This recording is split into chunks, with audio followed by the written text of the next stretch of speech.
Quelques petits problèmes ce matin, mercredi, dans le fichier PicBee, leçon 87, page 113. Alors, au début, tu vas avoir deux petits problèmes avec de la monnaie. Donc, tu as ton matériel de monnaie, tu mets sur pause, tu sors ton matériel qui est dans la pochette normalement. Tu as besoin de billets de 10, de billets de 5, de pièces de 2 et de pièces de 1. Voilà. Alors, c'est de la révision, ce sont des choses qu'on a déjà faites. Je ne sais pas si la mise au point est faite. C'est bon. Alors, ici, ça c'est une clé USB, tu sais, ou un lecteur, non c'est un petit lecteur MP3, un petit lecteur MP3. Il y a son prix qui est affiché, 48 et ce signe euro. Et tu vas manipuler ta monnaie pour avoir 48 euros avec ta monnaie en utilisant le moins d'objets possible. Parce que évidemment, je peux mettre 48 pièces de 1 euro, ça fera 48 euros. Je lis tout de suite, je peux prendre 14 pièces de 2 euros et ça fera 48 euros. Donc tu vas essayer. Bon, déjà, tu sais que les dizaines, tu vas les faire avec des billets de 10. Et 8, tu vas essayer de le faire avec le moins de matériel possible. Donc ça, par exemple, si tu as 8 pièces, hein, tu fais des échanges. Par exemple, dès que tu as 2 pièces de 1, hop, tu peux échanger contre une pièce de 2. Si tu as 2 pièces de 2 et une pièce de 1, tu peux échanger contre un billet de 5. Donc tu fais tes petits échanges et une fois que tu as fait tes petits échanges, tu dessines ici ta solution. Et tu écris le calcul. Alors le calcul, il va commencer par 10 plus 10, etc., etc., etc., égale 48 euros. À côté, c'est la même chose. Et avec 74 euros. Alors là, je ne sais pas en fait si tu as ce billet-là dans ton petit sac.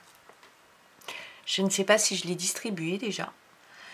Il existe un billet de 50 euros que l'on échange contre 5 billets. 1, 2, 3, 4, 5 billets de 10. Donc si à un moment donné, tu as...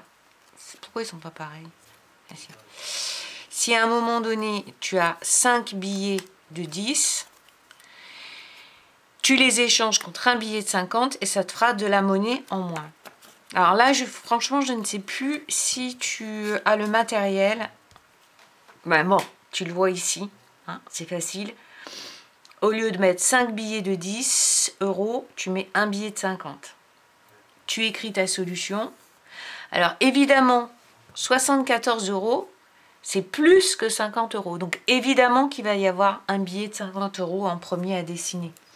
Ça c'est sûr et certain. Ça va commencer par 50 euros. Donc ton calcul, il va commencer ensuite par 50. On verra ce que tu trouves ensuite. Dans le deuxième problème, alors on range sa petite monnaie, hop là. Dans le cadre B, là, on a Madame Bata, trop de nom, Madame Bata, elle a 15 images. Alors toi, tu n'as pas les images, moi je les ai. 1, 2, 3, 4, 5, 6, 7, 8, 9, 10, 11, 12, 13, 14, 15. Bon, elles sont dessinées là, moi je les ai en vrai. Elle veut les partager entre Louis et Amina. Mais alors attention, partager, c'est... Elle ne veut pas en donner, par exemple, 1, 2, 3, 4, 5 à Amina et tout le reste à Louis. Elle voudrait qu'ils aient le même nombre d'images. Alors, je te préviens tout de suite, ils ne pourront pas avoir exactement le même nombre d'images. Parce que 15, ce n'est pas un double. Et oui, et on réfléchit bien. 15, ce n'est pas un double. Les doubles plus grands que 10. Donc 5 plus 5, 10. 6 plus 6, 12. 7 plus 7, 14. 8 plus 8, 16.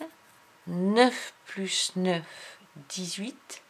Et 10 plus 10, 20. Donc 15 n'est pas un double. Ouais. Donc on ne va pas pouvoir partager en deux parts égales. Je te laisse chercher et tu écriras ici la réponse. Combien d'images chacun aura-t-il? Donc chacun, je vais commencer la phrase. Chacun, tu te souviens quand on a fini un problème de mathématiques, il faut communiquer sa réponse. Donc là, on passe en français. Donc chacun, c'est écrit là. Chacun aura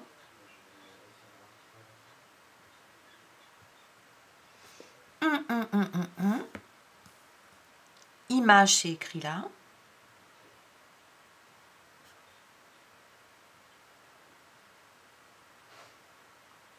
Avec un S parce qu'ils vont en avoir plusieurs chacun.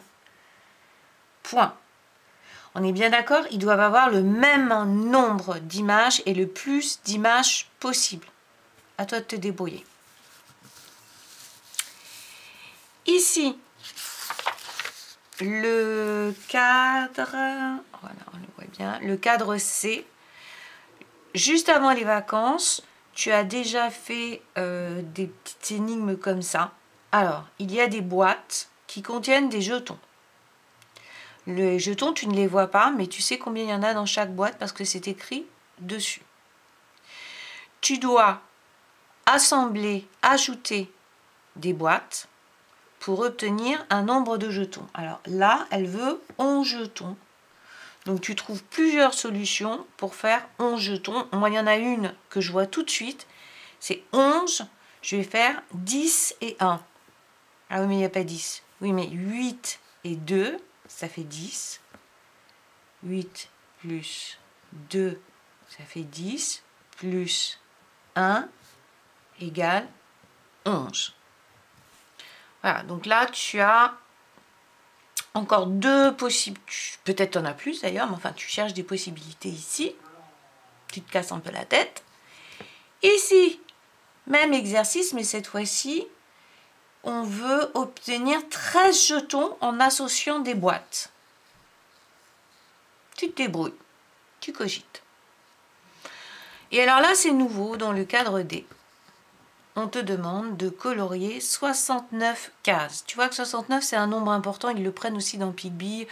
On a fait la fiche du nombre 69 lundi. Parce que c'est juste avant 70. Donc c'est pour ça que c'est un nombre qui est important. Donc il faut colorier 69 cases. Donc évidemment, tu peux les compter une par une et les colorier une par une en allant jusqu'à 69. Alors il y a deux problèmes. Premier problème, c'est que tu risques de te tromper parce que quand on compte un par un, au bout d'un moment, on fait une étourderie. Donc il vaudrait mieux que tu trouves un système dans ce carré, tu vois, il y a un carré avec des carreaux dedans.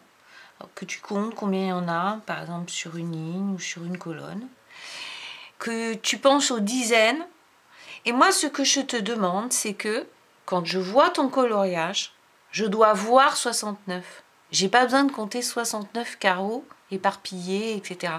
Je dois d'un seul coup d'œil voir 69. Donc ton coloriage, il doit être organisé.